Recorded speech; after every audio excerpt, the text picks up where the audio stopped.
cavallo che non ha mai vinto. Non avete capito, e ve lo sto dicendo, è sicuro. No, Se voi mi no, dite guarda, così.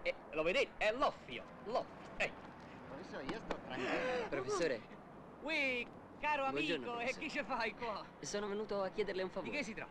Fatto importante? Ah, è importantissimo. Allora l'offio, Siete sicuri? giocate. Io sto Ehi, tranquillo. terza cosa, Ci vediamo. mi raccomando.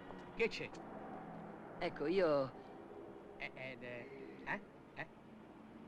È un amico? Ah, è un nuovo acquisto. Massimo, ti presento il professor Turati. Salve, Molto caro. piacere, professore.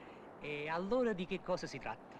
Ecco, professore, siccome al Charlie Brown hanno rotto il contratto con un cantante... Charlie Brown, Charlie Brown. Charlie Brown è una discoteca? Sì. Io veramente... Ecco, ho pensato che lei, con tutte le sue amicizie... Vuoi un impresario? E hai Esattamente. pensato a me? Ma come hai fatto, dico io, un impresario importante, non potevi trovarlo di meglio?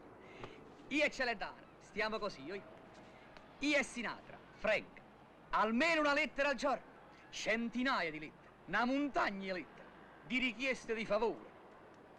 Comunque, non preoccuparti, ci penso io, stai in mano all'arte, non ci sono problemi, non ci sono problemi. Allora posso stare tranquillo. Stai professore. tranquillissimo. Arrivederci, Arrivederci. A proposito, ma tu dove canti? Ah, è alla bersagliera. Alla bersagliera. Io e la bersagliera. Stiamo così, Non ci sono problemi. Vai. Va bene, Non ci sono professore, se ci problemi. pensa lei, Ma allora che sto cosa tranquillo. vuoi che sia Vieni, contratto? Massimo, andiamo. Arrivederci. Ah, senti, ti voglio proporre un affare. Io ho un cavallo che si chiama Loffio. No, grazie. Ma come, il cavallo Loffio? No, è un grazie, cavallo non di mi gran interessa. forma, praticamente è imbattibile, ma che Non mi scherzate? interessa.